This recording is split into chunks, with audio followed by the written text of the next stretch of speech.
A gente vê, olha uma outra coisa muito importante, tá aqui nos dias da criação, a gente fez a ligação ali também com o que Hebreus falou. A gente viu que o escritor de Hebreus, Pedro, Jesus, Paulo, Moisés, quando escreveu a lei, né? E ele escreveu sobre os dias da criação, inclusive Salmos também sobre criação, Moisés escreveu. Então a gente vê que toda a escritura ela vai convergir para um entendimento único, não tem escritura. Então a gente vê do primeiro dia até o sétimo é revelado, né? E a gente vê que todos os dias da criação aqui, ó, até o sétimo vai revelar aqui no sétimo milênio o reino de Cristo. E aqui é bom a gente ler o texto de novo, só para massificar um pouquinho, de Gênesis capítulo 2, que aqui em Gênesis 2, sobre o sétimo dia, ó, assim, pois, foram acabados os céus e a terra e todo o seu... Havendo Deus dado no sétimo dia, aqui, ele terminou no sétimo dia, descansou no sétimo dia. Então a gente vê que tem obras sendo feitas até o sétimo milênio, e no sétimo milênio, quando a gente pega, isso é algo que a gente quer compartilhar com os irmãos, ó. Quando a gente pega aqui e vê agora lá no Apocalipse 21, quando fala do novos céus e nova terra, se é a eternidade, dá um probleminha aqui, porque aí teria que Deus está continuando trabalhando no sétimo para o oitavo dia, e no oitavo dia ele teria que continuar trabalhando. Dá um probleminha aqui. E a gente vê que ele termina as obras no sétimo dia, e ele no sétimo dia ele descansa. Sim, perfeito. E o sétimo dia, como a gente viu ali, ele aponta para o sétimo milênio, né? A gente tem que se atentar a todos esses pontos. Sim, perfeito. São pontos que não tem como a gente desassociar, tem que meditarmos, né, neles também, para chegar num entendimento mais pleno da palavra, né? Sempre ali com o máximo de cuidado possível, né? Aqui, o irmão Cadmiel, aqui do canal Dois Dedos de Torá, colocou aqui, no meio da de um e de do rio estava a árvore da vida, que produz 12 frutos, dando fruto de mês em mês, e as folhas das árvores serão saúde para as nações. Exatamente, aquele texto do Apocalipse 22, né? Sim. Esse é um texto bastante interessante mesmo. Por quê? Porque nós vamos ver aqui algumas coisas legais, como a expressão árvore da vida.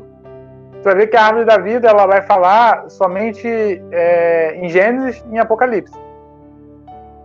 Só que aí o interessante existe duas fontes da vida eterna? Não existe. Isso para um cristão, né? Não existe isso. A fonte da vida eterna é só uma. Porque se falar assim, não, há duas fontes da vida eterna, então não preciso chegar à vida eterna por Cristo. Posso seguir por essa outra fonte, que é a árvore da vida. Vou dar um exemplo, né?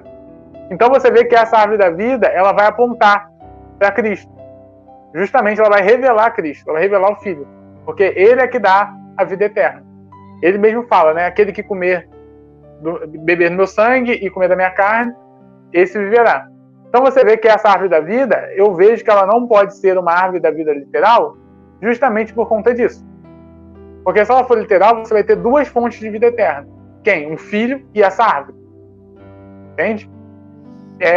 Outra coisa interessante é que ela produz 12 frutos. Por que 12, né? Justamente ligando as 12 tribos, 12 apóstolos.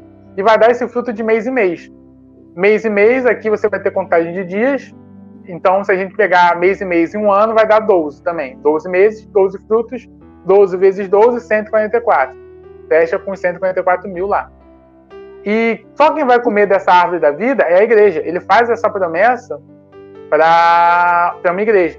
Se você vencer o vencedor, dá-lhe de comer da árvore da vida que está no meio do paraíso de Deus, que é aqui.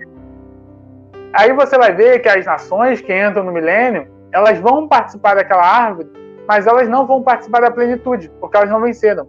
Elas só vão estar ali o quê? Nas folhas das árvores.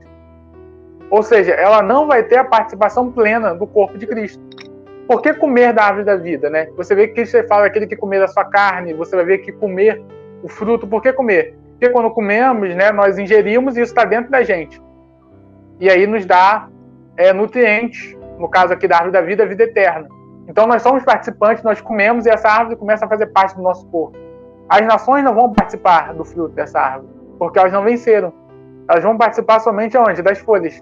Então elas não vão ter uma participação plena, total, da árvore da vida. Por isso que a árvore vai ser somente o quê? Para remédio.